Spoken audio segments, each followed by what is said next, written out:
It's a hot summer's day in July, and the scouts of rebel leader Henry Hotspur Percy report that the usurper Henry Bolingbroke has broken camp and was headed towards them in force. The Cheshire archers, straddling the slope below, caress the strings of their bows in trepidation. The battle for the destiny of England was about to begin.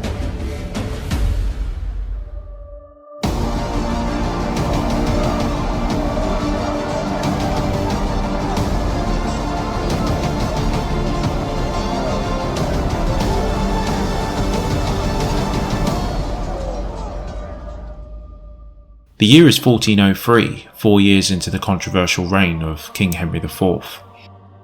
Henry had usurped the throne of England from his cousin, King Richard II, in 1399, the conclusion of a long and complicated relationship with his royal cousin, which resulted in King Richard's mysterious death soon after.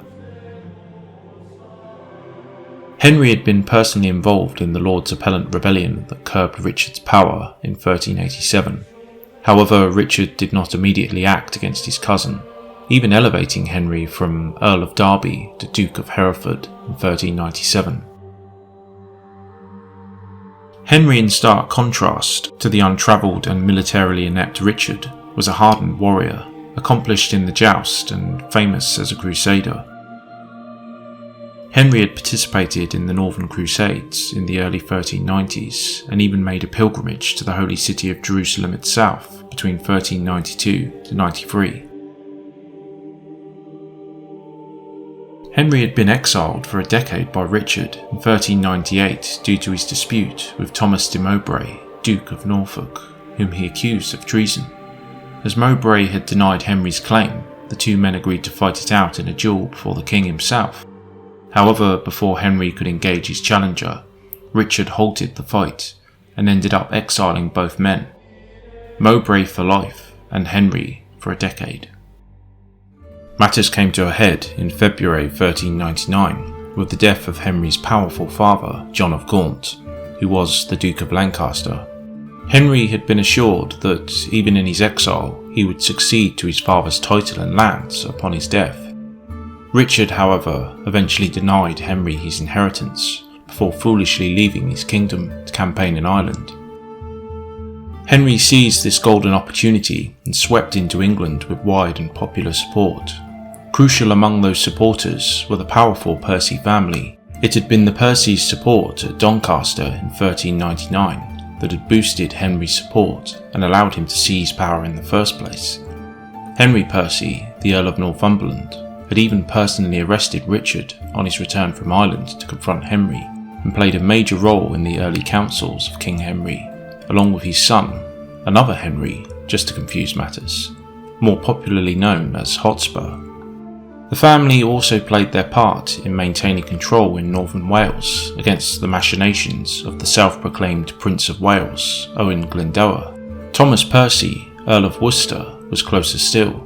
He had personally represented Henry in negotiations with France and had been a leading member of the King's Council. Worcester had even been a witness at Henry's second wedding.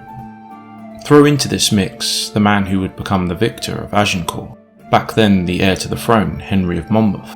Prince Henry had been entrusted with the Dominion of Wales, but his task was taxed by the revolt of Glendower.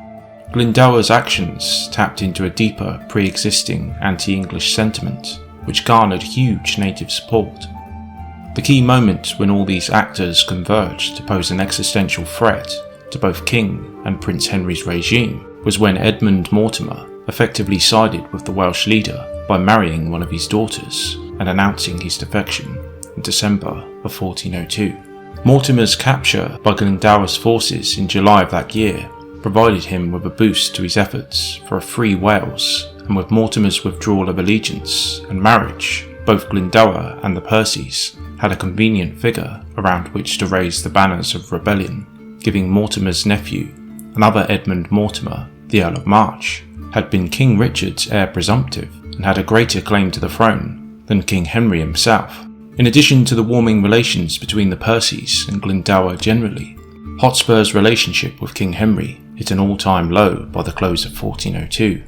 Henry personally blamed Glendower for the loss of Conway Castle in April of 1401, and the king in addition took custody of men taken by the Percys in the Battle of Homildon Hill.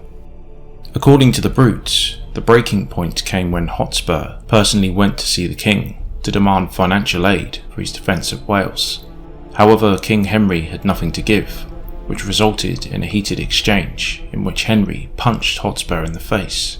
Another source even had Henry drawing a dagger, to which Hotspur brazenly yelled, "Not here, but in the field." Along with the withdrawal of offices and incomes the Percys had regarded as naturally theirs, this political powder keg sparked into rebellion by 1403. King Henry headed north in July, on the face of it, to support the Percys against the Scots, only to find Hotspur in open revolt, proclaiming, "King Richard is alive." At Lichfield on the 16th, the king was informed of Hotspur's gathering of men in the Cheshire region, an area traditionally loyal to the deposed and dead King Richard, who had even drawn a personal bodyguard from its archers. Henry had a fair following with him, including 2,000 men, as well as the Duke of York and Earl of Dunbar, and was mustering more. However, the skies darkened for Henry's prospects, given that the Earl of Northumberland was gathering more rebels in the north, and Glendower, his own force, to join up with the others in Wales. King Henry was no passive commander, however, and resolved not to allow this potentially overwhelming force to coalesce, moving to join his men with Prince Henry's to crush Hotspur's army before he could join up with the others.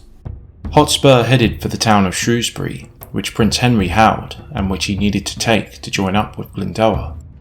On July 17th, Hotspur was busily gathering more men to his banner at Sandyway, some 38 miles from Shrewsbury. Henry at Lichfield was 39 miles away, but acted decisively by sending a small contingent ahead of him to bolster Prince Henry's defences. Though Hotspur reached Shrewsbury before King Henry's main body, he thus found the bridges and town held firmly against him. Henry had effectively trapped Hotspur between the town, the river, and his own royal army, leaving his enemy no choice but to choose his site of battle and to fight it out. Henry's spies informed him that Hotspur was camped in Berwick Field, some 2 miles outside of the town, with around 1,000 elite Cheshire archers. By the morning, the rebel leader had drawn up his men along a low hill in the field, which was a wide open area sown with peas. The southern approach to Hotspur's position was difficult, given the ground being wet and the stems of the peas having been tied up together to trip cavalry. Henry elected to begin battle as soon as possible, dividing his host into 2 main groups. Prince Henry sallied out of the town to provide a third force, though the vanguard was commanded by the Earl of Stafford. Advancing along the Shrewsbury road, they faced Hotspur's army on its low ridge. Hotspur had chosen his ground well, having oriented his archer-heavy force to inflict the most damage as the king's host met it up the incline. Henry arranged a last-ditch meeting to straighten out matters, but was merely met with Hotspur's uncle Worcester, who stated their grievances, including financial problems, as well as accusing Henry of bad government, usurpation, and even ordering the death by starvation of King Richard, which was probably true.